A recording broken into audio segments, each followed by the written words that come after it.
La Terre, notre belle planète bleue. Dans les films, elle est toujours sauvée par un super-héros. Dans la vraie vie, on l'attend encore.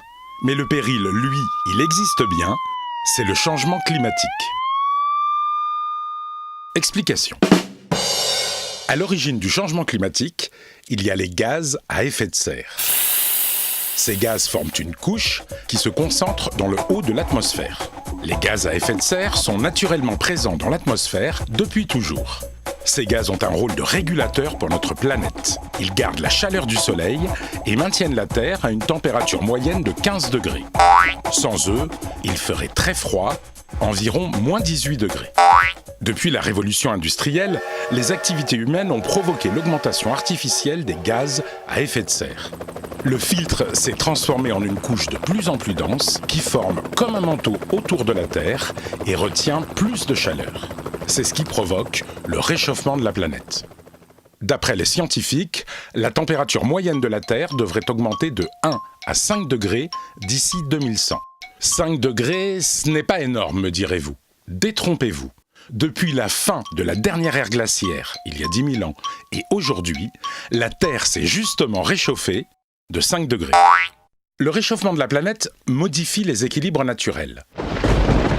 Température, régime des vents et des pluies, biodiversité, acidité de l'océan. Dans l'hypothèse la plus pessimiste, les océans auront grimpé de 82 cm d'ici la fin du siècle. 700 millions de personnes devront quitter leur logement et trouver refuge ailleurs. L'augmentation de la température moyenne de la Terre accentue l'évaporation de l'eau. Le cycle de l'eau se modifie, avec pour conséquence plus de pluie au nord et de sécheresse au sud, et des événements climatiques extrêmes plus fréquents. Le réchauffement de la planète va aussi avoir des effets sur notre santé. Certains insectes, comme le moustique tigre, apparaissent dans des régions où on ne les avait jamais vus. Des maladies tropicales se développent dans plusieurs pays du monde. C'est le cas du chikungunya ou de la dengue. Les déserts gagnent du terrain, comme au Kenya ou en Tanzanie. La biodiversité est menacée. 20 à 30% des espèces végétales et animales de la planète risquent de disparaître à court terme, soit environ 20 000 espèces par an. Et il n'y aura pas de super-héros pour nous sauver. Pour éviter ce mauvais scénario, chacun de nous peut et doit agir. Voici comment. La première chose à faire est de limiter les émissions de gaz à effet de serre. Pour cela, nous devons réduire la production et la consommation d'énergie fossile, comme le gaz, le pétrole ou le charbon. Dans le même temps, il faut continuer à développer les énergies renouvelables, le solaire, l'éolien, l'hydraulique, la géothermie, les biocarburants, mais aussi lutter contre la déforestation tropicale.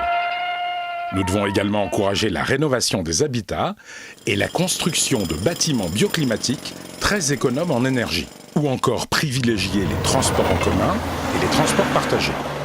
Nous pouvons aussi limiter tous les gaspillages de la vie quotidienne, eau, énergie, déchets ménagers et industriels.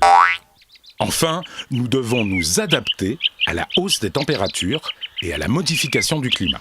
Certaines cultures qui demandent trop d'eau pourront être remplacées par d'autres, mieux adaptées au climat. Chacun de nous a donc un rôle à jouer. Par nos actions individuelles et collectives, nous pouvons adapter nos sociétés et lutter contre le changement climatique. À nous d'être des super-héros. Retrouvez toutes les solutions sur le site de l'ADEME.